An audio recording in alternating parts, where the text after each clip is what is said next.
BJP के नवनियुक्त प्रदेश अध्यक्ष विष्णुदेव साय ने आज पदभार ग्रहण कर ही लिया। राजधानी रायपुर के बीजेपी कार्यालय में उन्हें ये पद दिया गया है। इस दौरान कार्यकर्ताओं को संबोधित करते हुए उन्होंने कहा कि बीजेपी देश ही नहीं बल्कि दुनिया की सबसे बड़ी पार्टी है। साय ने कहा कि उन्हें तीसरी बार प्रदेश अध्यक्ष का कार्यभार सौंपा गया है, जिसके लिए वे पार्टी और राष्ट्रीय नेतृत्व का आभार जताते हैं। इसके साथ ही उन्होंने कांग्रेस पर निशाना साधते हुए कहा कि एक समय कांग्रेस सबसे बड़ी पार्टी हुआ करती थी, लेकिन जन विरोधी नीतियों और भ्रष्टाचार के चलते लोगों के दिल से पार्टी उतर गई।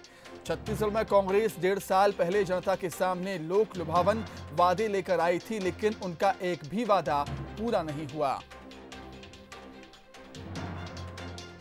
देश के लोगों के दिल में बसी हुई है, क्योंकि आज भारतीय जनता पार्टी देश ही नहीं दुनिया की सबसे बड़ी पार्टी है। 1.5 साल में ही ये सरकार छत्तीसगढ़ की जनता के नजरों से गिर चुकी है। आज इनके घोषणा पत्र के एक भी वादे पूरे नहीं हो रहे हैं, चाहे वो शराबबंदी की बात हो, चाहे वो कर्जा माफी की बात हो, या फिर किसानों को 2500 रुपये क्विंटल धान का कीमत देने की बात हो, या बेरोजगारी भत्ता देने की बात हो, या और भी मुद्दों में, सब मुद्दों में सरकार बिल्कुल फेल हो चुकी है। छत्तीसगढ़ बीजेपी ने अपना नया प्रदेश अध्यक्ष विष्णुदेव साय को चुना है, जिसके बाद आज उन्होंने पदभार भी ग्रहण कर लिया। इस दौरान बीजेपी के कई वरिष्ठ नेता पदभार ग्रहण समारोह में शामिल हुए, लेकिन राम विचार नेताम कार्यक्रम में नहीं पहुंचे। बीजेपी पद के दावेदारों में राम विचार नेताम का नाम भी था, लेकिन बाद में उन्हें आलाकमान ने नहीं चुना। ऐसी चर्चाएं हैं कि बीजेपी में अंदर ही अंदर गुटबाजी हो रही है, क्योंकि विष्णुदेव साय पूर्व सीएम रमन सिंह के करीबी माने जाते हैं।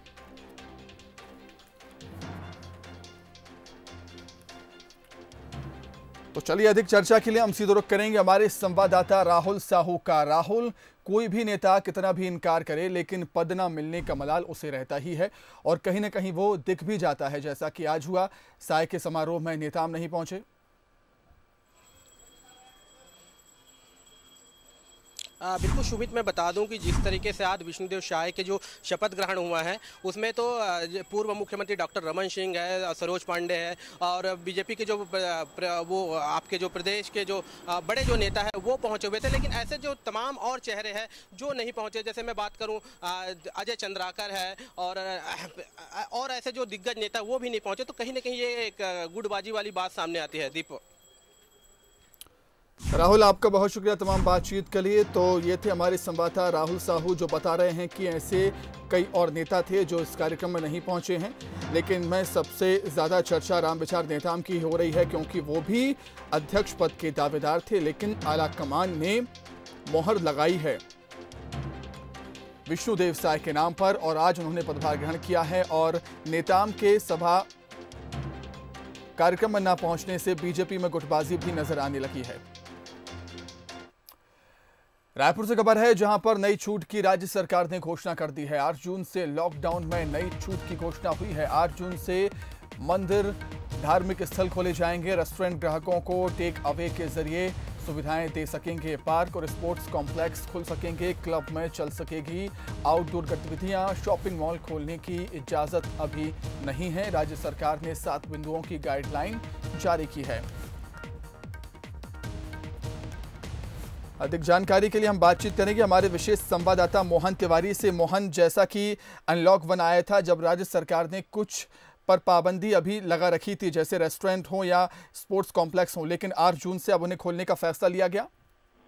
बिल्कुल, और इसी संबंध में राज्य सरकार ने यह आदेश जारी कर दिया है, जो कि सभी कलेक्टरों को प्राप्त होगा। और इसमें 8 जून से जो गतिविधियां अब तक नहीं चलाई जा रही थी, उस संबंध में गाइडलाइन दी गई है, जो कि 7 बिंदुओं की है। और इसमें मूल रूप से देखें तो जो पार्क और उद्यान नहीं खुल सके थे, उन्हें खोलने की अनुमति दे दी गई है। पूजा स्थलों को खोलने की अनुमति दे दी गई है। इसके लिए गाइडलाइन जो बनाई गई है उसका पालन करना होगा। क्लबों में जो बाहर की गतिविधियां हैं, आउटडोर गतिविधियां, उसके संचालन की अनुमति है। स्पोर्ट्स कॉम्प्लेक्स में जो आउटडोर गेम हैं उन्हें खेलने की अनुमति होगी, लेकिन शॉपिंग मॉल को अभी भी खोलने की अनुमति नहीं दी गई है। इसके अलावा जो होटलों का संचालन है वो पहले से जो निर्धारित भारत सरकार के गाइडलाइन आई है उसके अनुसार ही होटलों का संचालन हो सके। तो इस तरीके से 7 बिंदुओं के आधार पर 8 तारीख से जो लॉकडाउन में और छूट दी जाएगी उसे राज्य सरकार ने जारी कर दिया और सभी कलेक्टर इसे अपने अपने जिले में लागू करेंगे। मोहन, अनलॉक 1 के समय सरकार ने फैसला लिया था कि जो अब चीजें वो खोलने जा रही है वो अभी नहीं खोल रही है एहतियात के तौर पर, लेकिन अब हम देख रहे हैं कि छत्तीसगढ़ में लगातार पॉजिटिव मरीज मिल रहे हैं और अब ऐसे समय में रेस्टोरेंट खोलना, पार्क और स्पोर्ट्स कॉम्प्लेक्स खोलना, ये धार्मिक स्थल खोलना कहीं ना कहीं चुनौतियां बढ़ाएगा सरकार के सामने। बिल्कुल, और क्योंकि हर दिन करीब 70 से अधिक मरीज मिल रहे हैं और कई दिन आंकड़े 100 को भी पार कर रहे हैं, ऐसे में चुनौतियां सरकार के सामने ज्यादा हैं और रेड जोन और जो जोन हर सोमवार को राज्य सरकार जारी करती है उसके हिसाब से भी गतिविधियों में थोड़ी नियंत्रण की जरूरत बनी हुई थी, लेकिन कंटेनमेंट जोन बनाकर इसका भी तोड़ राज्य सरकार ने निकाल लिया है और इसीलिए जहां मरीज मिल रहे हैं केवल उसे ही कंटेनमेंट जोन बनाया गया है और बाकी जिले में गतिविधियों को खोल दिया गया है। तो अब ये नई गतिविधियां शुरू होने से एक चुनौती राज्य सरकार के सामने जरूर है, क्योंकि मरीजों की संख्या कम होने का नाम नहीं ले रही है और लगातार मरीज बढ़ते जा रहे हैं और अब तक 1000 मरीज छत्तीसगढ़ में ही मिल चुके हैं। जी मोहन, आपका बहुत शुक्रिया तमाम बातचीत के लिए। तो नई गतिविधियां शुरू करने के साथ ही सरकार के सामने चुनौतियां जरूर होगी, क्योंकि छत्तीसगढ़ में अब कोरोना वायरस अपने पैर लगातार पसारता ही जा रहा है। बिलासपुर से कुछ ऐसी तस्वीरें सामने आई हैं जिसको देखकर आप भी हैरान रह जाएंगे। दरअसल कुछ लोगों ने पुलिस टीम पर जमकर पथराव कर दिया। पुलिसकर्मी और अधिकारियों के साथ लोग मारपीट करते हुए भी नजर आए।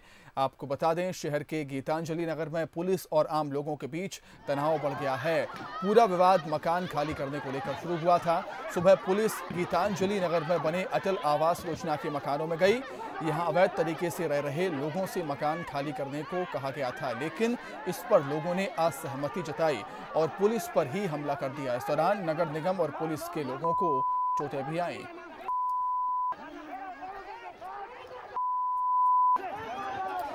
तो आप तस्वीरों में देख सकते हैं किस तरीके से बड़ी संख्या में यहां पर महिला और पुरुष मारपीट करते हुए आपको नजर आएंगे। पुलिसकर्मियों से, निगम कर्मियों से, निगम कर्मी, पुलिसकर्मी अवैध कब्जा करके रह रहे लोगों को उनका आवास खाली करवाने के लिए पहुंचे थे, जिससे लोगों में आक्रोश बढ़ गया और लोगों ने किस तरीके से यहां पर मारपीट की है, गाड़ियों में भी तोड़फोड़ कर दी है।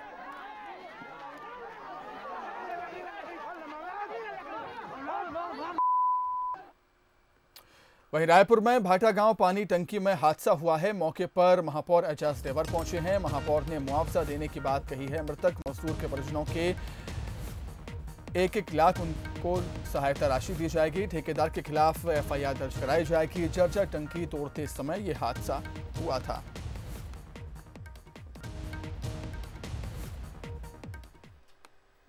पर जो इसमें जो भी ठेकेदार होगा उसके ऊपर FIR करवाई जाएगी, क्योंकि ये तो सीधा मौत से खेलना है। मैं तो सुना कि 3 मजदूर थे, उसमें एक ही मजदूर अभी फंसा हुआ है, 2 मजदूर बाहर है और कोई बहुत बड़ी घटना घटती तो शायद 3 मजदूर चले जाते। तो ये तो सीधा जान से खेलना है। ये तो कंफर्म इस परिवार को मुआवजा दिया जाएगा नगर निगम की ओर से। अब कितना दिया जाएगा एक बार हम बात करते, जैसा भी उसकी आर्थिक स्थिति देखिए मुआवजा दिया जाएगा, ये मैं घोषणा करूँगा। बातचीत करेंगे हमारे विशेष संवाददाता मोहन तिवारी से। मोहन, यहां पर महापौर की तरफ से मुआवजे का ऐलान तो हो गया है, लेकिन कहीं ना कहीं एक बड़ी लापरवाही सामने आई है। बिल्कुल, देखिए इस टंकी को तोड़ने के लिए नगर निगम ने जो है टेंडर निकाला था और उसे निजी ठेकेदार के द्वारा तोड़ा जा रहा था, लेकिन यहाँ पर जो नॉर्म्स का पालन करना चाहिए उस सुरक्षा उपायों का बिल्कुल भी पालन नहीं किया गया और इसका नतीजा ये रहा कि पानी टंकी तोड़ने के दौरान 3 मजदूर इस पानी टंकी के गिरने के दौरान चपेट में आ गए। एक मजदूर इस मलबे में दब गया, जिसकी अब मौत हो चुकी है। मृतक का नाम संतोष साहू बताया जा रहा है और इस पूरी घटना के बाद नगर निगम की टीम यहां सक्रिय हुई है। मृतक का देह निकाला जा चुका है। महापौर भी यहां देखने आए थे और उन्होंने सख्त कार्रवाई उस ठेकेदार के खिलाफ करने के निर्देश दिए हैं। तो अब उस ठेकेदार के खिलाफ FIR होगी और जो मजदूर है उसे मुआवजा देने के लिए नगर निगम की ओर से और राज्य सरकार की ओर से पहल होगी। बताया जा रहा है कि करीब 1 लाख रुपए इस मृतक मजदूर को दिलाया जाएगा। जी मोहन, आपका बहुत शुक्रिया तमाम बातचीत के लिए, हमारे साथ जुड़ने के लिए। दुर्ग में राहगीरों और ट्रक ड्राइवर से लूटपाट करने वाले 5 आरोपियों को पुलिस ने गिरफ्तार किया है। आरोपियों के पास से चाकू और मोटरसाइकिल समेत लूट का सामान मिला है। पकड़े गए आरोपी भिलाई दुर्ग के अलग अलग क्षेत्रों में चाकू की नोक पर लूटपाट करते थे। वहीं पूछताछ में आरोपियों ने कई वारदातों का खुलासा करते हुए अपना गुनाह भी कबूल कर लिया। फिलहाल पुलिस लगातार उनसे पूछताछ कर रही है और आगे की कार्रवाई में जुट गई है। आरोपियों को गिरफ्तार किया है जिन्होंने इन घटनाओं को अंजाम दिया है। उसमें 4 बालिग हैं और 1 नाबालिग है और इन सभी से 7,000 रुपये रकम, 2 मोटरसाइकिल और 6 मोबाइल करीब बरामद किए गए हैं और 5 केसेस का खुलासा हुआ है और के बारे में पूछताछ की जाए। कांकेर में ग्रामीण इलाकों में नकली बीज और नकली दवाइयां बेचकर किसानों के साथ ठगी का मामला सामने आया। कृषि विभाग ने नकली दवाओं का कारोबार कर रहे लोगों पर कार्रवाई करते हुए नकली कृषि सामग्री जब्त की है, जिसकी कीमत करीब 2 लाख रुपए बताई जा रही है। साथ ही कृषि सामग्री के सैंपल को जांच के लिए भेज दिया गया है। बता दें कि ग्रामीण इलाकों में अधिक पैदावार के नाम पर धड़ल्ले से नकली कृषि सामग्री जैसे बीज और कीटनाशक दवाइयां बेची जा रही हैं। ग्राम चवड़ में अवैध कृषि आदान सामग्री, बीज, खाद, खरपतवार नाशी का परिवहन किया जा रहा है ऐसा करके। तो सुबह अर्ली मॉर्निंग हम लोग विभाग के साथ मौके पे पहुंचे तो यहाँ मौके पे हमें खेमन मंडावी ग्राम चवड़ द्वारा 266 बैग उर्वरक व 1 कुंटल हाइब्रिड रिसर्च धान व 36 kg खरपतवार नाशी अवैध परिवहन करते हुए हमने मौके पे पकड़ा। बीज, उर्वरक और जितना भी आदान सामग्री है उसे हमारे अपने कब्जे में लेके इन्हें हम विक्रय पे 21 दिन का प्रतिबंध लगा के इस सामग्री को ग्राम चवड़ के सामुदायिक भवन में हमारे द्वारा सील किया जा रहा है।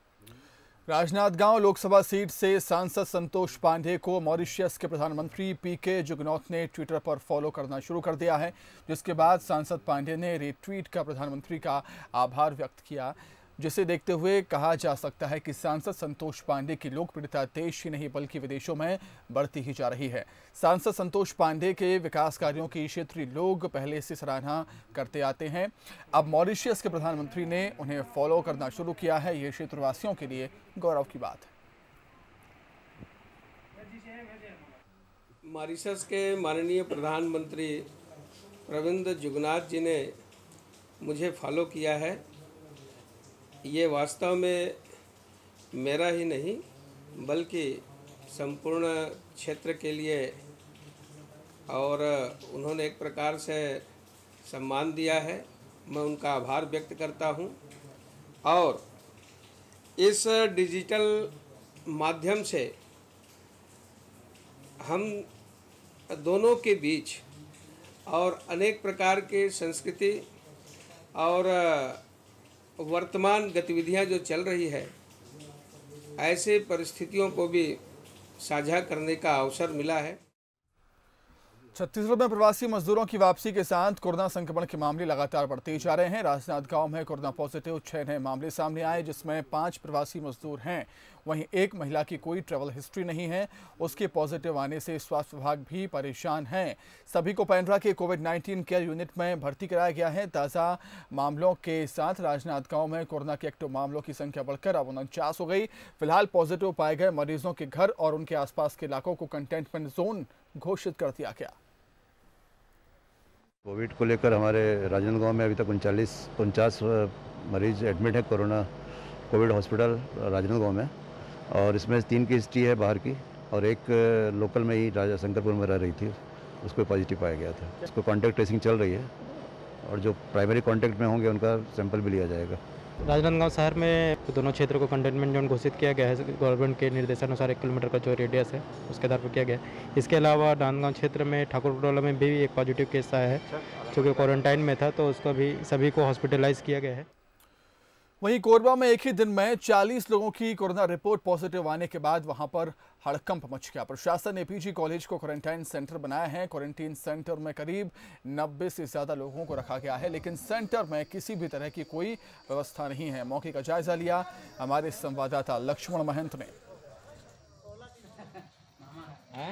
हम इस वक्त हैं शहर के पीजी कॉलेज के लिए बनाए गए हॉस्टल में। इस हॉस्टल को क्वारंटाइन सेंटर बनाया गया है। यहाँ पर आप देख सकते हैं मेरे जो पीछे खड़े हैं ये सभी लोग बाहर से आए हुए मजदूर हैं, जिनको जब पता चला वो बाहर से आ रहे थे तो प्रशासन द्वारा इनको इस क्वारंटाइन सेंटर में रखा गया है। लेकिन आप देख सकते हैं ये क्वारंटाइन सेंटर किस तरीके से अव्यवस्था का शिकार है। अब यहाँ पर ना तो कोई सोशल डिस्टेंसन मेंटेन कर रहा है और ना भी किसी तरह की कोई व्यवस्था है, ना यहाँ पर कोई पुलिस वाला है और ना ही कोई प्रशासनिक अधिकारी।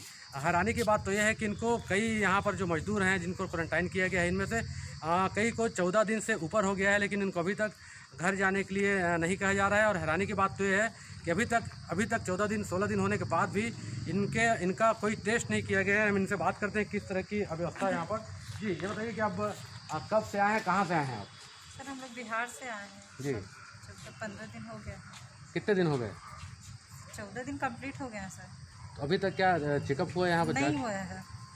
क्या है, कैसे रहते हैं यहाँ पर, क्या व्यवस्था है? सर रहते रूम सिंगल दिए वो ठीक है, लेकिन बाथरूम एक ही है, टॉयलेट एक ही है, सब उसी को यूज कर रहे हैं, पानी यहीं से ले रहे हैं, सब उसी को छू रहे हैं। फिर बोलेंगे कि बीमारी फैल रहा है तो सब उसी चीज़ को यूज कर रहे हैं, तो कैसे नहीं फैले। जी मुझे बताइए कि आपको यहाँ पर आए कितना दिन हो गया है? और 15वां दिन आज कंप्लीट है। हम लोग बिहार से आए हैं और डायरेक्ट यहीं आए हैं, घर नहीं गए हैं।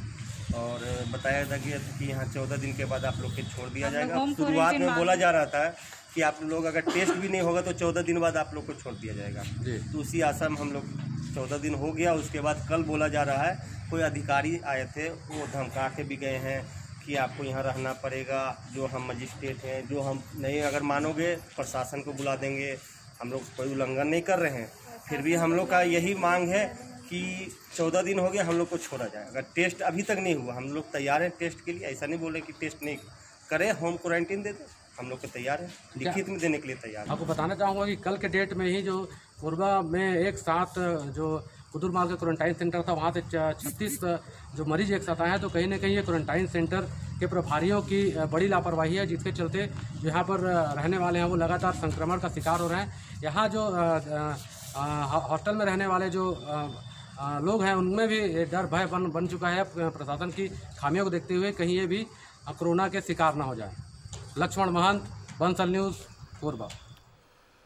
रायगढ़ में कोरोना संक्रमण के बढ़ते संक्रमण के बीच 1 जुलाई से सरकार स्कूल खोलने की तैयारी में है। सरकार ने सभी निजी और शासकीय स्कूलों को संचालकों को अपनी तैयारियों को पूरा करने के बाद रिपोर्ट देने की बात कही है। जिला शिक्षा अधिकारी ने स्कूलों के लिए सोशल डिस्टेंसिंग और सैनिटाइजेशन के साथ नियमों का पालन कराने को लेकर निर्देशित किया। साथ ही क्लास में बच्चों की उपस्थिति ऑड और इवन के आधार पर करने का फैसला लिया जा सकता है। बता दें कि जिले में 3741 शासकीय और 450 निजी स्कूल हैं।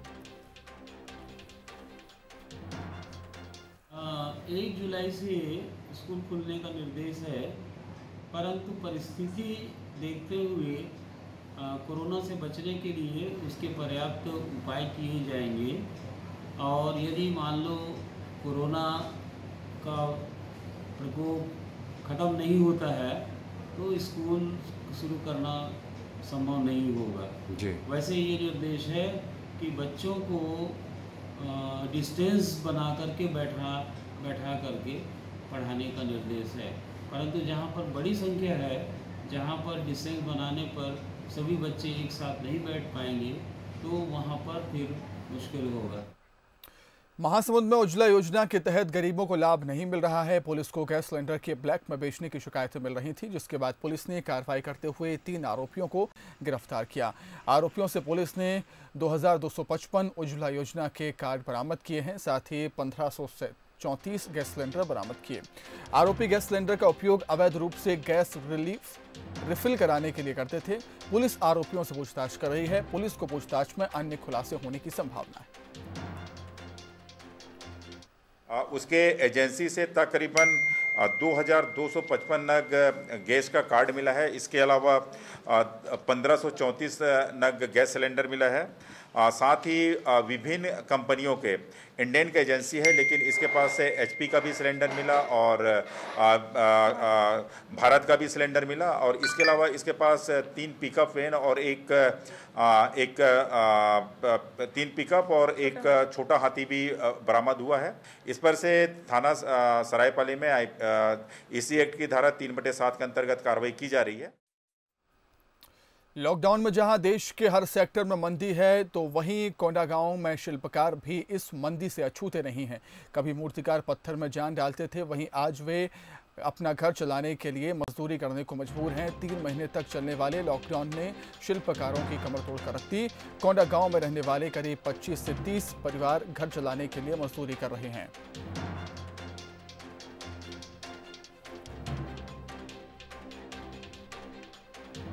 तो ऐसा निकाले कि सलूशन की हमारा काम भी चले, रुके मत। जैसे अभी हम लोग मिस्त्री काम करने आ रहे हैं, सब घर बैठ के काम करने वाले लोग, अब सब मिस्त्री काम करने की ऐसा कुछ सहयोग मिले कि तारा हमारा काम फिर धीरे धीरे चालू हो जाए, ना बंद ना हो पूरा बुरी तरह से। जैसे अभी बुरी तरह से बंद हुआ है लॉकडाउन के चक्कर में। जितने भी हम छोटे कारीगर हैं, किसी को आज तक सहयोग नहीं मिला है, ना मिलेगा कि नहीं मिलेगा कोई गारंटी भी नहीं।